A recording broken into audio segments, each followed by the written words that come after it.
Bismillahirrahmanirrahim. Assalamualaikum warahmatullahi wabarakatuh. Selamat pagi, selamat siang, selamat sore, dan selamat malam untuk semuanya. Hai teman-teman, baik dari Sabang sampai Merauke, semoga Tuhan selalu limpahkan rezeki dan selalu diberikan kesehatan untuk kita semua. Dan pada kesempatan kali ini saya akan menjelaskan suatu tugas yang diberikan oleh dosen pengampu saya, yaitu Dr. Charitin Devi SE MSc.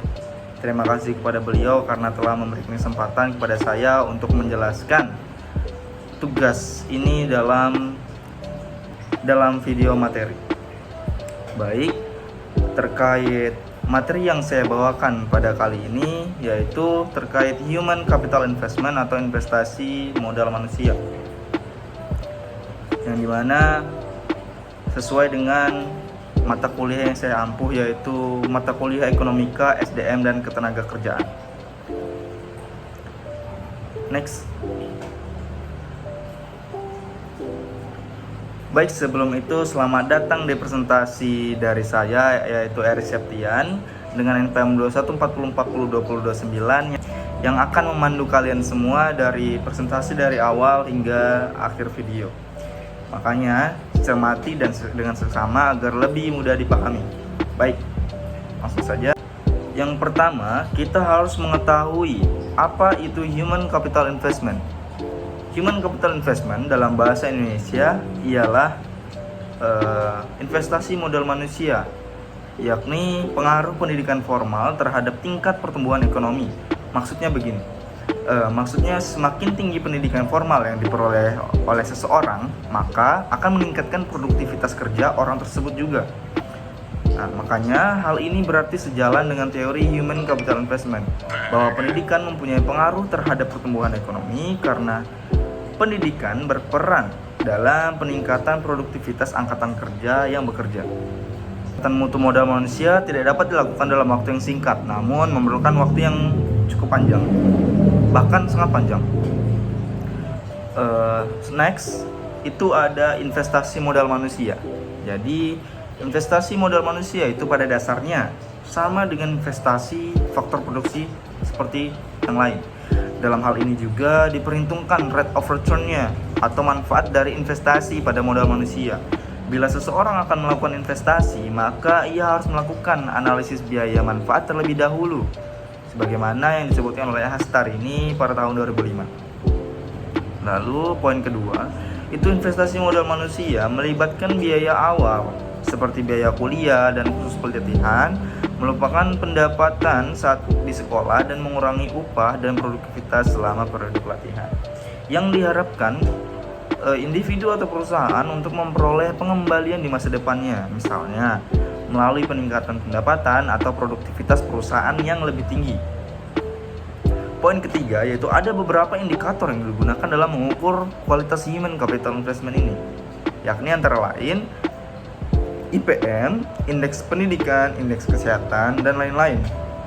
Oleh karena itu, dalam rangka memacu pertumbuhan ekonomi, maka perlu adanya pembangunan modal manusia yang merata baik di Jawa Tengah maupun di seluruh Indonesia, bukan hanya di Jawa Tengah saja. Baik, next. Menurut Ramirez pada tahun 1998, yaitu ada hubungan timbal balik antara Human Capital Investment dan pertumbuhan ekonomi, two-way relationship. Hubungan yang dimaksud adalah pertumbuhan ekonomi ke Human Capital Investment (GNP) mempengaruhi pembangunan manusia, khususnya melalui rumah tangga dan pemerintah. Human Capital Investment ke pertumbuhan ekonomi, ada fakta menarik tentang hubungan ini, yaitu masyarakat yang berpendidikan akan berkontribusi dalam menyokong pertumbuhan ekonomi.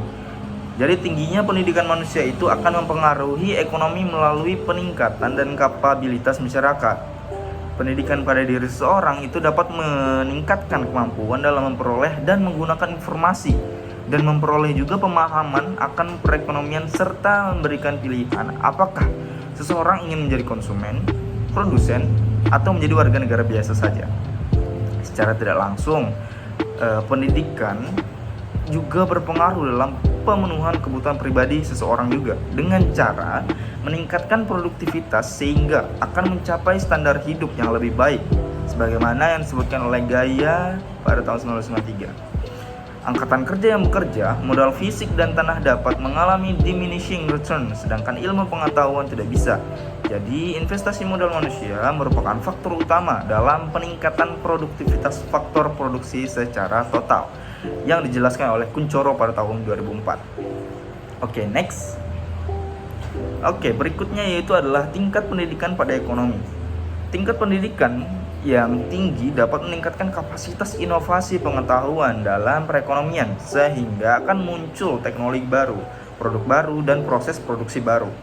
Munculnya sesuatu yang baru ini dan lebih bermanfaat akan mendorong terjadinya pertumbuhan ekonomi yang lebih baik. Tingkat pendidikan juga sangat mempengaruhi tingkat pertumbuhan ekonomi suatu negara. Apabila pada suatu negara tingkat pendidikannya memiliki jenjang secara baik, maka penduduknya akan memiliki kualitas pendidikan yang baik pula, sehingga akan mendorong penemuan baru yang dapat meningkatkan produktivitas individu maupun perusahaan. Sama halnya dengan investasi di bidang usaha tersebut, maka investasi dilakukan juga di bidang sumber daya manusia atau SDM. Yang dikorbankan adalah sejumlah dana yang dikeluarkan dan kesempatan memperoleh penghasilan selama proses investasi. Yang diperoleh sebagai imbalannya adalah tingkat penghasilan yang lebih tinggi untuk mampu mencapai tingkat konsumsi yang lebih tinggi pula. Investasi yang demikian dinamakan human capital. Baik, next yaitu ada penerapan dapat dilakukan dalam hal yang pertama ada pendidikan dan latihan, yang kedua migrasi, yang ketiga perbaikan gizi dan kesehatan, dan yang terakhir kesehatan serta keselamatan kerja. Investasi pada modal manusia itu selayaknya investasi lainnya, memerlukan biaya yang harus dikeluarkan dalam jangka dekat dengan harapan dapat terbayar pada masa depan. Biaya tersebut dapat dibagi menjadi 3 kategori, yaitu out of pocket, foregone earnings, dan psychic losses.